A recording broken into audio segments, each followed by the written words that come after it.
Dear students, welcome back. Start करते हैं हम लोग अपना topic pair of straight lines में। हम लोग ने क्वेश्चन नंबर 3 तक कर लिया था। अब क्वेश्चन नंबर 4 में हम लोग देखते हैं क्या चीज है, क्या कंडीशन दिया हुआ है। चलिए देखिए, फाइंड के दिया है। क्वेश्चन क्या दिया इधर पे find K if the sum of the slopes of the line represented by x² plus kxy minus 3x² equal to 0 is twice their product।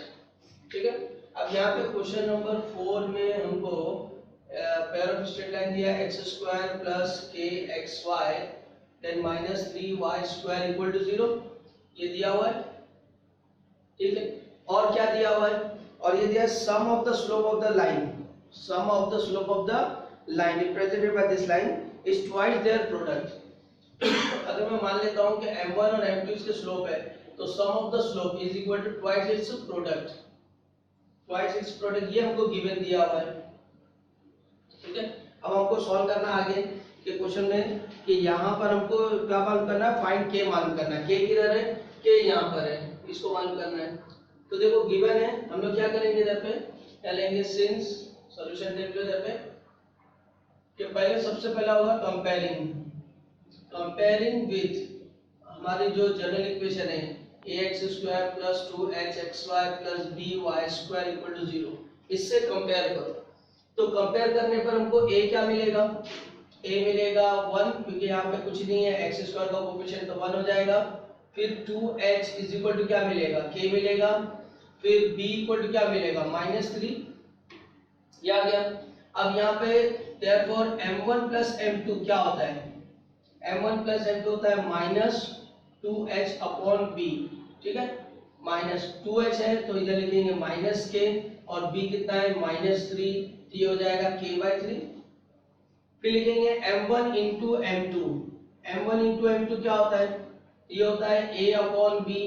a कितना है 1, b कितना है -3, तो ये -1/3 हो गया। अब हमको गिवन क्या है, हमको गिवन ये है कि since m1 plus m2 is 2 times of m1 m2, m1 plus m2 कितना है 2 times of m1 m2 है।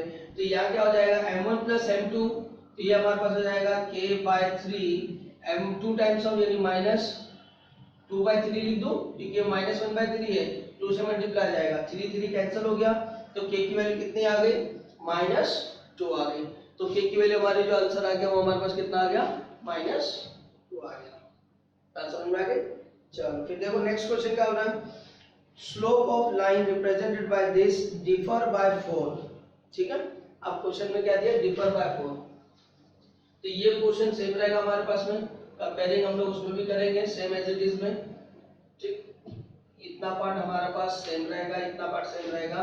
अब ये जो कंडीशन दिया है उसको चेक कर लेते हैं हम लोग कि गिवन कंडीशन क्या दिया और इक्वेशन क्या दिया है। Let's see the question.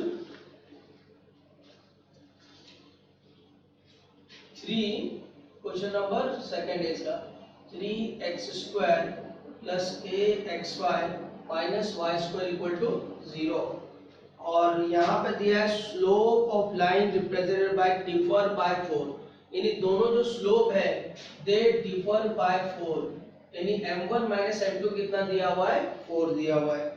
ठीक है, तो सबसे पहला काम हमारा क्या होगा, कंपेयरिंग विद दिस। अब इसमें a कितना है, x² का कोएफिशिएंट 3 हो जाएगा, xy का कोएफिशिएंट 2h, यहाँ कितना है, ये यहाँ पे सेम है, k है, और b कितना है -1, साइन के साथ लेंगे हम लोग, कितना है -1। अब ये हो गया हमारा m1 plus m2, m1 plus m2 कितना है -2h अपॉन b, कितना है वो -k और -1 that is k। Then a upon b कितना है 3 upon -1 यानी -3, ये आ गया हमारे पास में।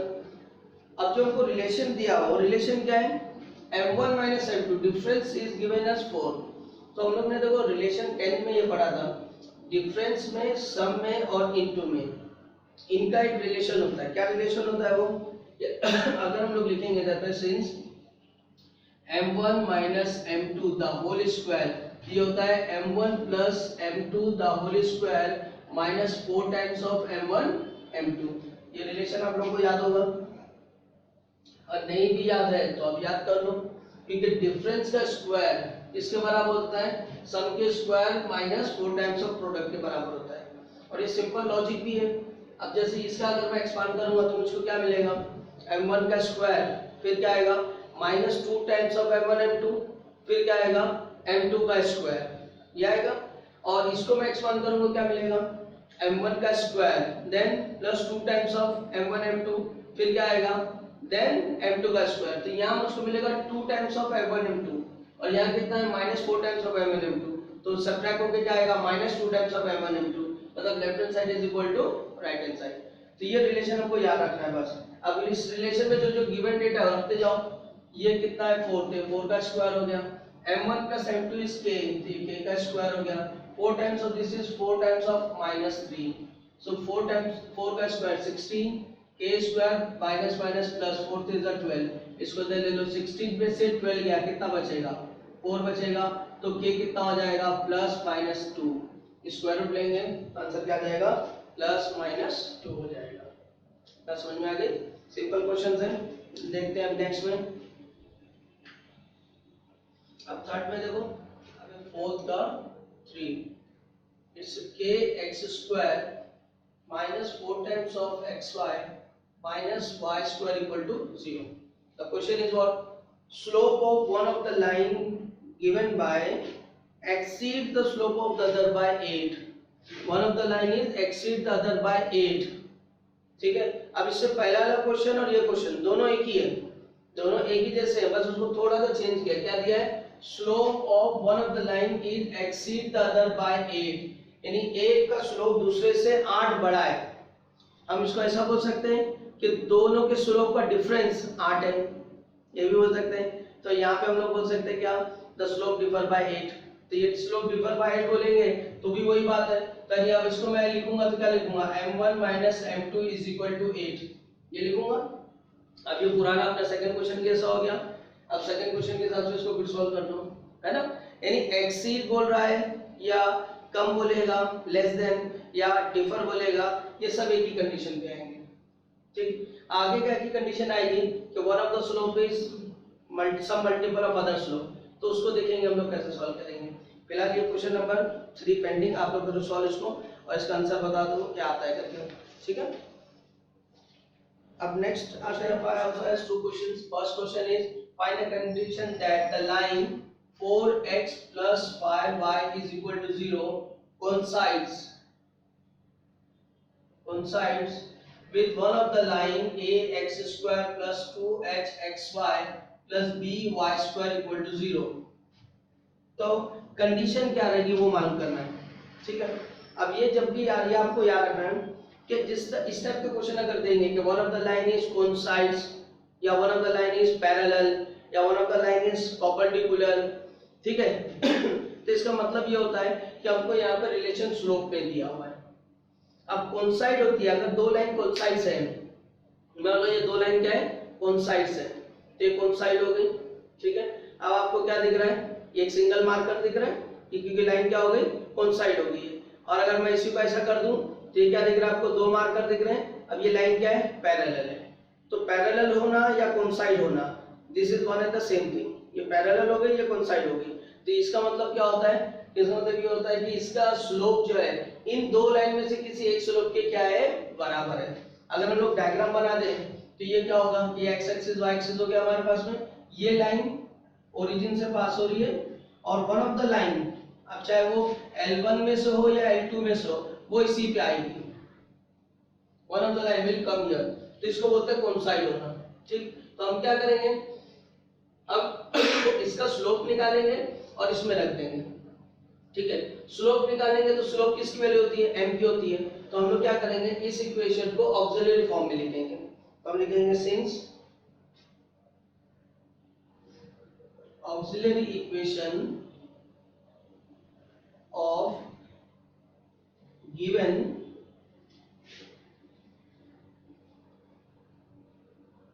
homogeneous equation is, auxiliary equation के लिए क्या बताया था, हम लोग x स्क्वायर से डिवाइड करते हैं, तो यहाँ x square y square by x square आएगा तो उसको बोलेंगे bm स्क्वायर, यहाँ y बाय x आएगा तो इसको बोलेंगे 2hm, यहाँ पे एक्स स्क्वायर हट जाएगा, क्या बचेगा a इक्वल टू 0।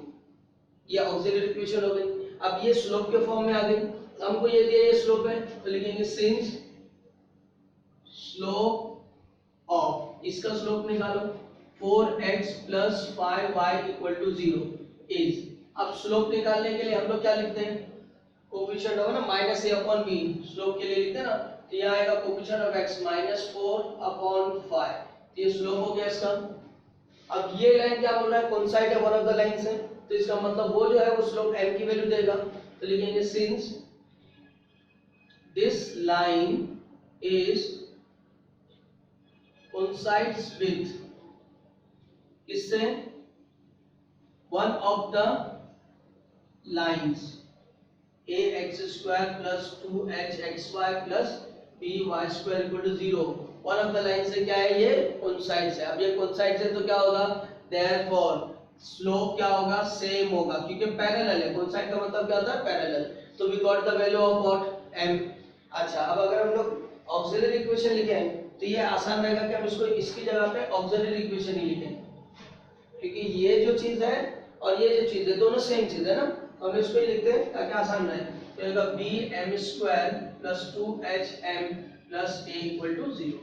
अब ये m की वैल्यू दे रहा है, सब्स्टिट्यूट कर देते हैं, सो देयरफॉर तो आंसर क्या आ जाएगा हमारे पास में, b m की जगह आएगा 4/5 का whole square plus 2h minus 4/5 plus a equal to 0. Now simplify it. So what we will get here? b 4 का स्क्वायर 16, 5 का स्क्वायर 25, b क्या आएगा प्लस माइनस माइनस 2 4 जा 8 h by 5 plus a equal to 0. Now it's 25 और ये 5 है तो 25 से मल्टीप्लाई कर दो सबको, so we will get here 16b minus 25 से मल्टीप्लाई करेंगे तो ऊपर 5 आएगा, 8 5 जा 40h, यहाँ पे आएगा 25a इक्वल टू 0। इसमें कुछ भी कॉमन नहीं है, तो ये हमारा क्या हो गया, कंडीशन बन गया कि अगर one of the line is coincides with this line then we should get this type of condition that 16b minus 40h plus 25 must be equal to 0। तो इसको बोलते हैं फाइंड द कंडीशन। कंडीशन इस तरह से हम लोग निकालेंगे, तो जो भी हमको वैल्यू दिया रहेगा हम क्या करेंगे, उसके अंदर उसको सब्स्टिट्यूट कर देंगे, ठीक। अब देखो ये पार्ट, अभी सेकंड पार्ट देख लो, अभी सेकंड क्वेश्चन इसका, फिफ्थ का सेकंड।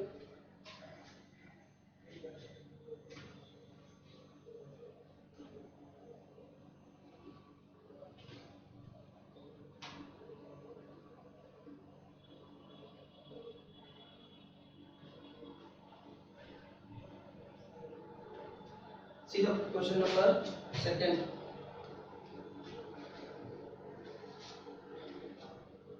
Question given is, यहाँ पे क्वेश्चन क्या दिया हुआ है, it's a 3x plus y is equal to 0 may be perpendicular to one of the line, may be perpendicular to one of the line। Line क्या दिया है, सेम दिया हुआ है ax square plus 2h square plus by square equal to 0। या कौन side था, यहाँ पे क्या दिया है, परपेंडिकुलर दिया है।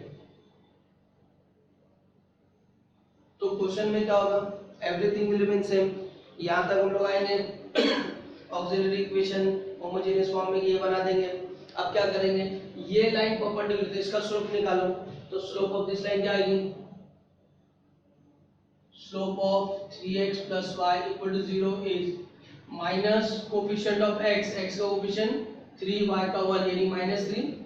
now this line is perpendicular to the given of the line, तो स्लोप क्या हो जाएगा, नेगेटिव रेसिप्रोकल, तो m की वैल्यू क्या आएगी इधर पे 1/3 आ जाएगी। अब वो 1/3 उठा के क्या करना है, इसमें सब्स्टिट्यूट कर देना है और उसको सॉल्व कर लेना है, ठीक है। तो मेरे ख्याल से आप लोग इसको सॉल्व कर लोगे, इजी है। कोई डाउट आता है तो व्हाट्सएप पे बताओ, चेक करते हैं उसको, ठीक है।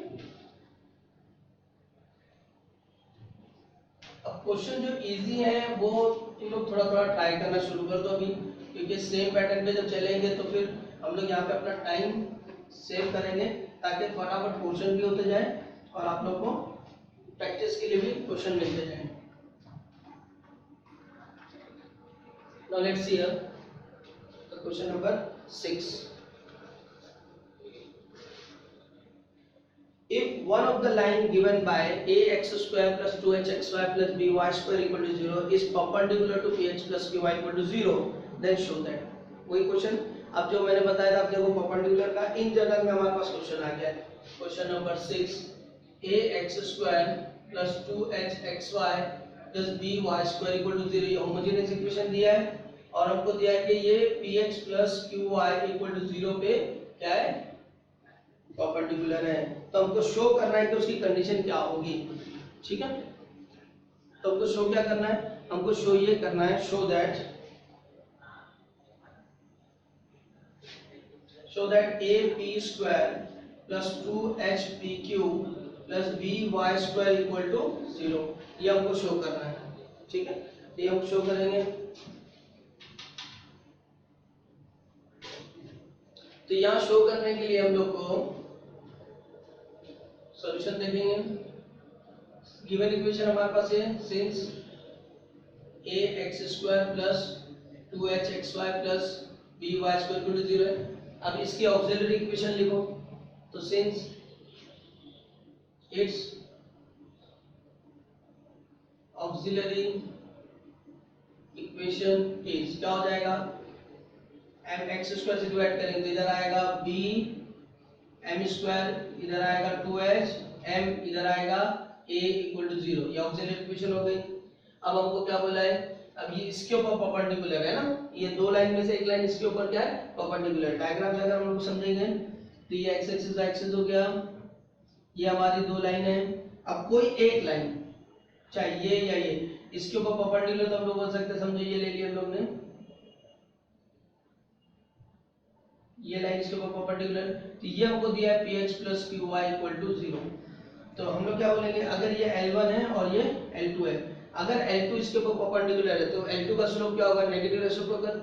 तो अब वो हम इसमें सब्स्टिट्यूट कर देंगे। तो यहाँ क्या लिखेंगे इधर पे, सिंस, जैसे इससे पहला वाला क्वेश्चन के सेम है, slope of px plus qy equal to 0 is, क्या आएगा, minus coefficient of x upon coefficient of y, ये आ गया। जैसा एज इट इज से पहला लगी, बस इसमें क्या नंबर्स नहीं दिए, इन जनरल दिया है। तो क्या होगा, since this is perpendicular to one of the lines, है ना, किसकी lines, B M square plus 2hm plus a equal to 0, therefore m की वैल्यू क्या होगी, नेगेटिव रेसिप्रोकल। तो नेगेटिव मतलब माइनस का प्लस हो जाएगा, p अपॉन q है तो q अपॉन p हो जाएगा, तो हो जाएगा q अपॉन p, ये आ गया। तो अब इसकी वैल्यू इधर रख दो, देयरफॉर तो यहाँ हमारे पास क्या आंसर आ जाएगा, b आ जाएगा, m की जगह पे आएगा q by p the whole square plus 2h, यहाँ आ जाएगा क्या, q by p plus a equal to 0। अब इसको सिंप्लीफाई कर लो, तो आ जाएगा therefore b q square upon p square plus 2hq upon p plus a equal to 0। अब हम लोग किससे मल्टीप्लाई करेंगे, डिनोमिनेटर p स्क्वायर है तो p स्क्वायर से मल्टीप्लाई कर दो, so we will get here b q square, p square cancel होगा, यहाँ पे p है तो एक p ऊपर आएगा 2hpq, और यहाँ पे कुछ नहीं है तो a p square equal to 0। तो ये हमारी कंडीशन आ गई। तो हमको शो क्या करना था, हमको शो करना था, देखो a p square plus 2hpq plus 2hpq plus b q square, y square नहीं होगा, q स्क्वायर होगा ये, ओके। टेक्स्ट बुक में जो दिया है वो b y स्क्वायर दिया, तो y नहीं है, यहाँ पे करेक्शन कर लो, टेक्स्ट बुक में ये q स्क्वायर होगा, y नहीं आएगा उधर पे, तो b q स्क्वायर आएगा, तो ये आंसर हो गया। अब देखो यहाँ पर इससे पहले जो क्वेश्चन हम लोग ने नंबर्स में किए थे, तो बस उसको ध्यान रखो और उसको अंदर हम लोग यहाँ सब्स्टिट्यूट कर सकते हैं और चेक कर सकते हैं कि देखो यहाँ पर a 2h और b ये तो सेम है, a वैसी है, 2h वैसी है, b वैसी है। यहाँ पे x और y की जगह पे क्या आ रहा है वो देख लो, देखो x की जगह पे क्या आ रहा है, x की जगह पे a के साथ है ना इधर पे, तो x की जगह पे क्या आ रहा है, यहाँ पर p आ रहा है, और y की जगह पे क्या आ रहा है, q आ रहा है। तो उसके अंदर वैल्यूज रख दो, आंसर अपने को उधर भी वेरीफाई हो जाएगा, यानी इससे डायरेक्टली हम लोग आंसर निकाल सकते हैं। तो जीमेल वालों के लिए एक और एक ट्रिक है, ये क्या है, ट्रिक है। अगर परपेंडिकुलर जैसे हम लोग ने उसमें सॉल्व किए थे, वैसे अगर वन ऑफ द लाइन अगर परपेंडिकुलर है तो हम लोग इस तरह से लिख सकते हैं कि इसका स्लोप क्या आएगा, ये जो हम लोग निकालते हैं तो देखो इसका स्लोप आता क्या, q अपॉन p। तो q क्या रिप्रेजेंट करेगा, y रिप्रेजेंट करेगा, p क्या रिप्रेजेंट करेगा, x रिप्रेजेंट करेगा। तो x की जगह, तो यहाँ पर क्या करना है हम लोग को, इसका स्लोप निकाल के इसका नेगेटिव रेसिप्रोकल निकालो। नेगेटिव रेसिप्रोकल जो भी आएगा वो हमारे पास में x और y की वैल्यू देगा, ऊपर वाला y नीचे वाला x, बस उसकी जगह पे अपने गिवन इक्वेशन में रख दो, हमारे पास आंसर रेडी हो जाता है। ठीक है, अब देखते हैं next. See the next question, question number 7। Find the combined equation of the pair of lines passing through the origin and making an equilateral triangle with the line y equal to 3। ठीक है, अब हमको क्या मालूम करना है, combined equation मालूम करना है।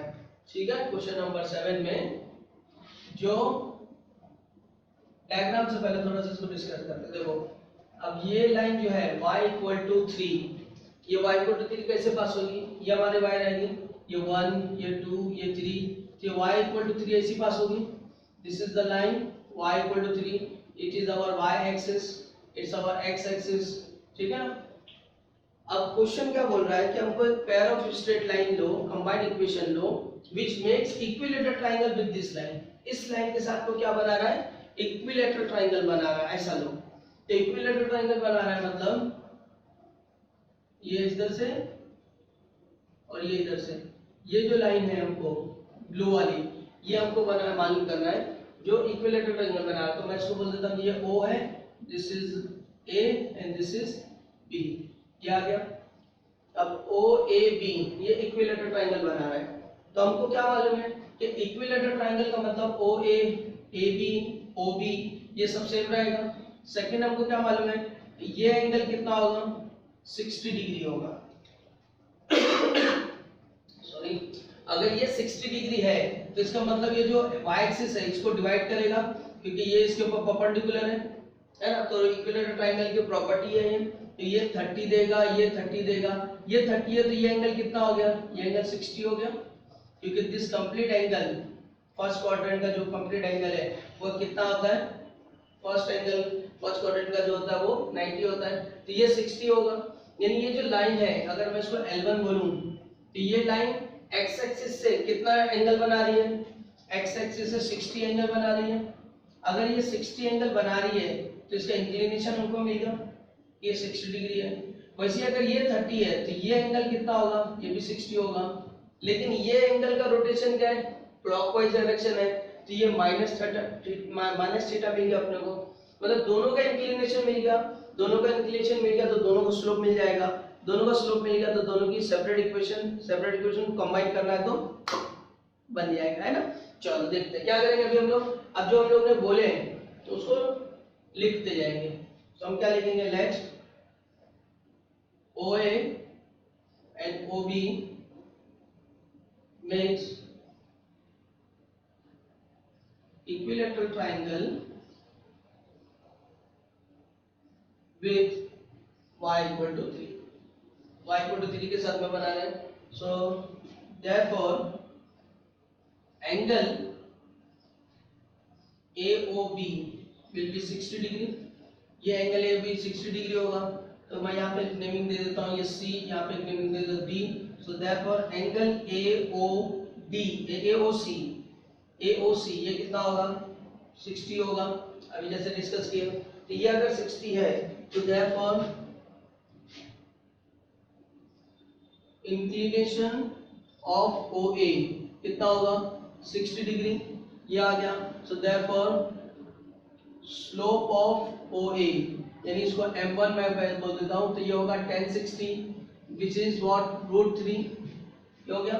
सो therefore इक्वेशन क्या आएगी, therefore equation of OA is, अब ये है तो y इक्वल टू क्या आएगा, m1x, है ना। और y इक्वल टू m1x का मतलब क्या होगा, ये होगा y इक्वल टू √3x, ये हो गया अपने पास एक इक्वेशन। अब क्या करेंगे हम लोग, अब ये देखेंगे, सिंस एंगल BOD कितना होगा, 60 डिग्री होगा, therefore इंक्लिनेशन ऑफ OB ये क्या होगा, -60 डिग्री होगा, है ना। तो यहाँ क्या लिखेंगे, देयरफॉर स्लोप ऑफ OB क्या आएगा, m2 which is tan of -60 degree which is -√3।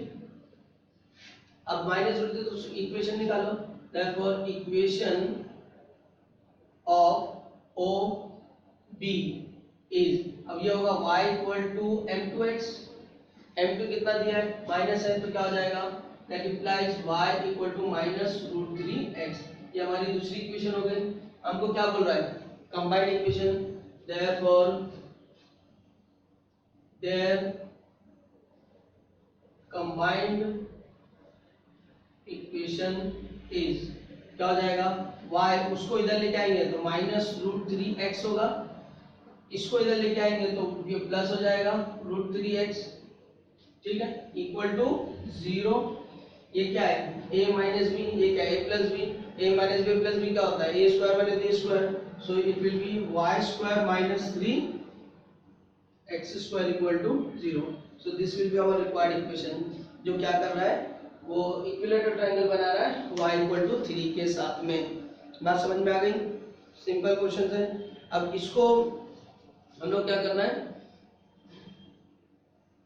एक बार प्रैक्टिस कर लेना है, क्योंकि थोड़े थोड़े कैसा है ना, जब एक बार प्रैक्टिस हो जाएगी तो दिमाग में ये टेक्निक सब बैठती जाएगी कि ये किस तरह से।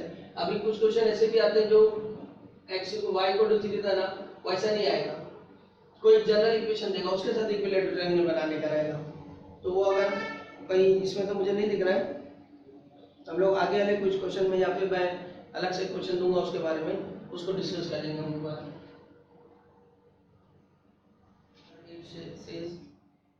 If the slope of one of the line given by ax square plus 2hxy plus by square equal to 0 is 4 times the other, then show that। ये मैंने बताया था कि अगर one of the slope is some multiple of other slope, तो उसको कैसा करेंगे, तो वही क्वेश्चन अभी इधर पे हमारे पास है। Let's see here, question in general दिया हुआ है, इन जनरल दिया है, तो ये ax स्क्वायर हो गया plus 2hxy plus by square equal to 0, ये इक्वेशन है। And it is saying that slope of one of the line given by is कितना, 4 टाइम्स। तो यहाँ पे हमको गिवन ये दिया हुआ है कि m1 is 4 times of m2, m1 कितना है, 4 टाइम्स ऑफ m2 है, तो हमको कैलकुलेट करना है कि कितना होगा, m1 is 4 times of m2। तो देखो m1 4 टाइम्स है m2 के, तो हम लोग यहाँ क्या लिखेंगे, इधर पे सिंस यहाँ आ जाएगा कि it's auxiliary equation is, auxiliary equation क्या होगी बोलो, इधर पे आएगा y square by x square, तो हम लिखेंगे b m स्क्वायर, यहाँ आएगा y बाय x तो लिखेंगे 2h m, यहाँ पे आएगा क्या a इक्वल टू 0, ये ऑक्सिलरी इक्वेशन हो गई। अब ऑक्सिलरी इक्वेशन आने के बाद हम क्या करेंगे, इसके वो कंडीशन निकालेंगे, सो देयरफॉर स्लोप का निकालेंगे, तो क्या आएगा, m1 प्लस m2 कितना आएगा, -2h अपॉन b, और m1 इंटू m2 कितना आएगा, a अपॉन b, क्योंकि सब जनरल में दिया है तो हम लोग वैसे ही रख रहे हैं। अब इसको क्या कर दो, देखो इक्वेशन 1 दे दो, इसको क्या दे दो, इक्वेशन 2 दे दो। अब हमको गिवन क्या है, हमको गिवन है m1 is 4 times of m2, ये हमको गिवन दिया हुआ है, तो put in equation 1 and 2, put in equation 1, इसको हमने इक्वेशन 1 में रख दिया, तो यहाँ क्या आएगा, 4 times of m2 plus m2 is equal to -2h upon b, m2 plus m2 कितना आ जाएगा, 5m2 is equal to -2h upon b, so therefore m2 कितना हो गया, -2h अपॉन b, ये 5 इधर आ जाएगा 5b, ठीक है, ये हो गया। अब इसको स्क्वायर कर दो, स्क्वायर करेंगे तो क्या आएगा, देयरफॉर m2 का square, square of m2 is equal to, ये माइनस हट जाएगा, it will be 4h square by 25b square, give it as equation 3। Now what, just put this m1 equal to 4m2 in equation 2, तो क्या आ जाएगा, put m1 equal to 4 times of m2 in equation 2, so we get here m1 instead of m1 we will write 4m2 into m2 is equal to a upon b. So it will be m2 square is equal to a upon 4b. This is your fourth equation, right? This is the reason we have made this square कि यहाँ पे m square हमको मिलने वाला है, तो इसलिए हमने क्या किया, इसको स्क्वायर कर दिया और स्क्वायर करके इसको इक्वेशन 3 दे दिया ना. This is m2 square, this is m2 square, ये दोनों सेम है, आप कंबाइन कर दो. तो from 3 and 4 what we will get here, 4h square upon 25b square is equal to a upon 4b. ठीक है, अब क्या हो जाएगा, क्रॉस मल्टीप्लाई, तो 4 4 जा इट्स 16h स्क्वायर. ठीक है, देखो यहाँ पर क्या है, b है, यहाँ पे भी एक b है, कैंसिल हो गया, ये कैंसिल होते, यहाँ पे क्या बचेगा 4, तो 4 इधर आ गया, 16h स्क्वायर या 25b बचेगा, फिर 25ab. This is the condition which is required. तो हमको बोला था शो दैट दिस वन, तो हमने इसको शो कर दिया कि ये इसकी कंडीशन है. बात समझ में आ गई. अब एक लास्ट क्वेश्चन रह गया, तो let us see that last one. Now see the question number 9.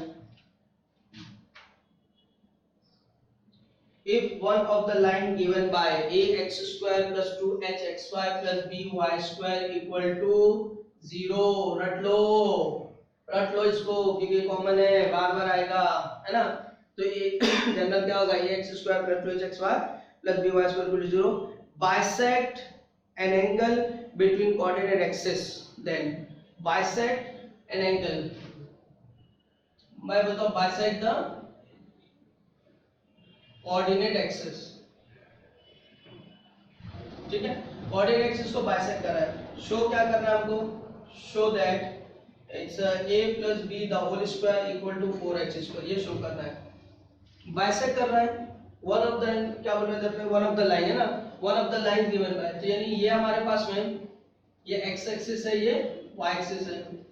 अब हो क्या रहा है कि ये जो चीज है ये दो लाइन देगा, एक इस तरह से और एक इस तरह से. तो बोल रहा है कि कोई दोनों में से कोई एक लाइन जो है इसको बाइसेक्ट करे. ये एंगल है, तो ये एंगल दोनों इक्वल है, इसको बाइसेक्ट कर रही है. तो ये टोटल एंगल कितना होता है, 90 डिग्री होता है.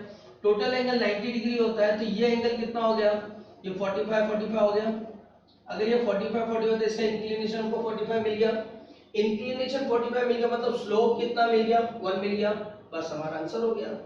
तो हम लोग क्या लिखेंगे इधर पे, पहले इसकी ऑक्सिलरी लिख लेंगे. इट्स ऑक्सिलरी इक्वेशन इज, क्या होगा auxiliary equation, b m square plus 2hm plus a equal to 0. ये सब रटते जाओ, है ना, फटाफट काम होएगा. फिर अब क्या बोल रहा है, since one of the line bisect coordinate axis, therefore inclination of that line क्या होगा, 45 डिग्री. तो स्लोप क्या होगा, therefore slope will be tan 45 मतलब कितना, 1, और स्लोप 1 मतलब क्या, m1 हो गया.